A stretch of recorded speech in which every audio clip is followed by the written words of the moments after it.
In this lecture, we're going to use a bool variable so that we can and can't do certain things at certain times, and I'm finally changing my default skybox just very quickly so it doesn't look so default. Okay, let's get going. One of the things that personally bugs me is looking at the default Unity skybox for too long. We've been looking at it for ages, so I want to just quickly show you, if you don't know already, how to quickly change up the skybox so that it looks slightly different, so we don't look at this same exact skybox for too long. So I'm clicking on my assets directory. I'm going to tidy things up here, just put the input system map that has been created at some point into settings. I'm going to right click, create a new folder, which I will call materials. Double click on that, right click in the materials folder and create a material. Let's see, where's material been moved to? Rendering, and then material. Up at the very top, I'll give myself a bit more space. You can see that we've got shader and a bunch of things we can choose in here. One of the things I want to choose is skybox. So you can choose all these different types of materials and rendering approach and shaders and all that kind of stuff. So I'm going to choose skybox. Within skybox, we've got a bunch of options. For now, I'm just doing the simplest of simple, which is procedural. And it gives us what looks quite similar to what we have there now. I'm just going to change something very quickly. The sky tint, I'll just change to, let's see, red. Just so we can see it's different. Now when I click on my material and drag it into the sky, whoop, it changes it. And I know that's a subtle, slight, not very important difference, but for me it's quite significant just because it doesn't look exactly like the out-of-the-box Unity skybox. Now we can play around with some of the twiddly things in here. We can make it green, we can make it dark, we can make it more space-like with our atmospheric thickness. Our sun size convergence doesn't do much.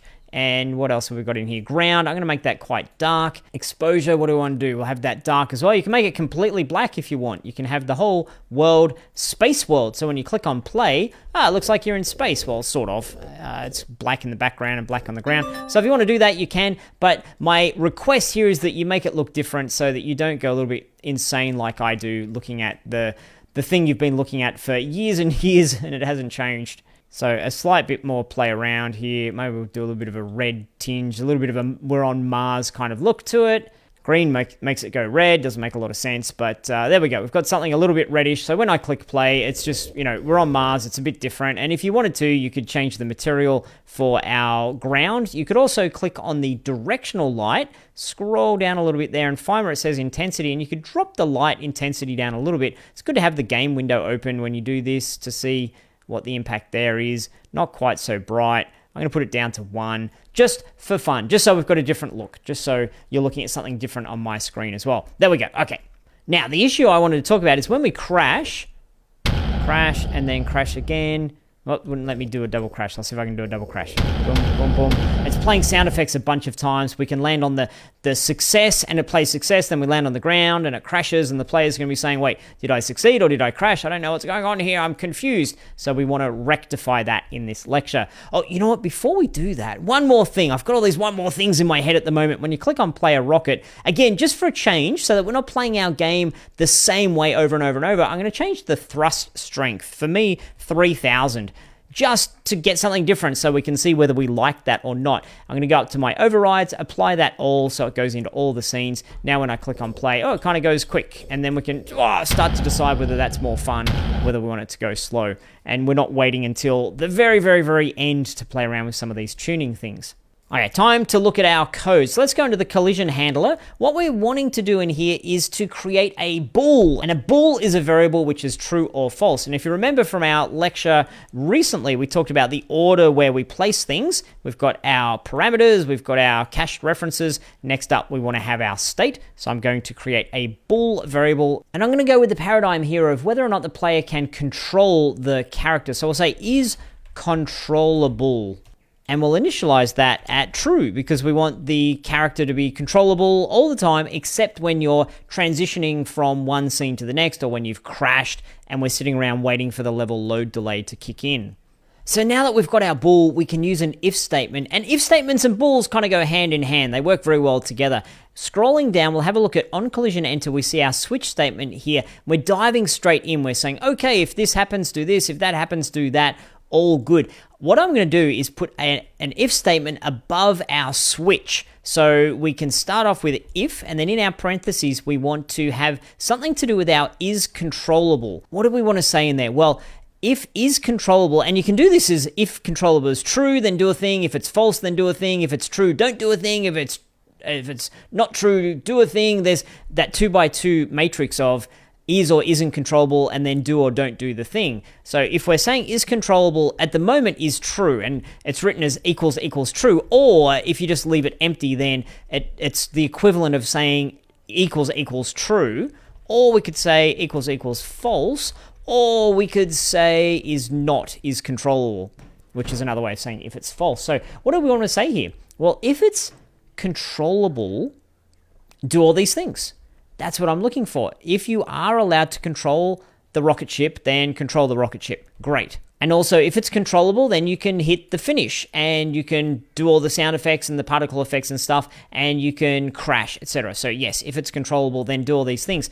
And there's a really elegant way that we can write in a simple way. If it's not controllable, then don't do any of those things. And the way that we do that is use the keyword return. So I'll write this the longer way, then I'll show you a slightly shorter way. I'll use my curly braces, and I can write in here just straight up return semicolon. So if it is controllable, then return means don't do anything else in here. And that'd be bad for us, because if it's controllable, we do want you to be able to do these things. So let's put up in here, if it's not controllable, if at any point we say, hey, is controllable is now false, then we want to return. The return keyword means nothing else happens within this method. We won't continue on and follow our other commands or other sequence or other statements. It'll just be like, get the heck out of on collision, enter, don't do anything else. We can tidy this up by putting our curly braces up on the same line. Unity doesn't care where we put it, but this just makes it a nice, easy way of looking at it, reading our code and saying, oh, if you can't control it, don't do any of this stuff. It's a really nice way of looking at it. It tidies up if statements. So you don't have these nasty nested if statements, if this, then that, then this, and if that. So it's a nice way of doing that.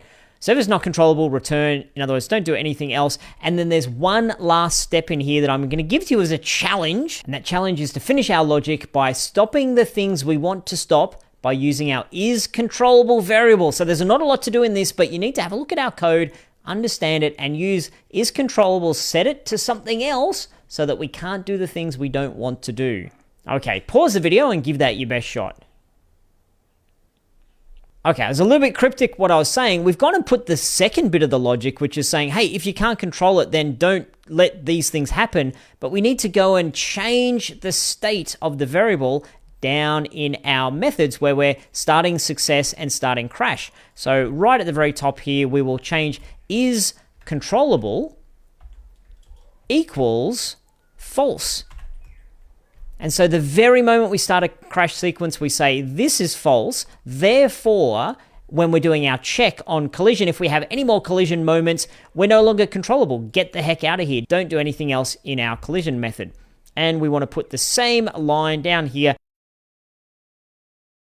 And before we congratulate ourselves and go check out that this worked, the other thing is whenever you set a bool like this to false or to true, make sure you have a think about, if I reload, do I need to have a place where I change it back to some other state? So keep your eye on that. If you get any weird behavior, because you're like, oh, why can't I control my character? It might be that we might say, for example, up in our start method, we need to, at the very start, say is controllable is true.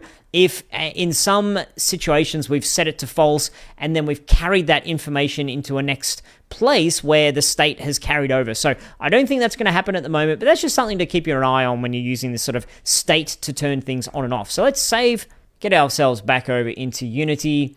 The main thing we're listening for here is that we can't do that double bounce type stuff. So click on play, and I've gone a bit faster, which is good. Bounce. Bounce, bounce, bounce. Okay, I'd only played once. That's what we wanted. And I'll bounce off this thingy here and see if... Yep. And then... great. And you know, while we're here, we have one last bug that we need to fix. If you're flying and you hold down the space bar and crash, the rocket booster keeps playing. We don't want that. When you crash, we want to stop all of that audio as well. So let's have a look at our collision handler. And this is a little micro challenge for you. What can we put into start success sequence and start crash sequence? What can we put in there so that when you crash, we stop playing the engine thruster? We're going to add audio source dot stop.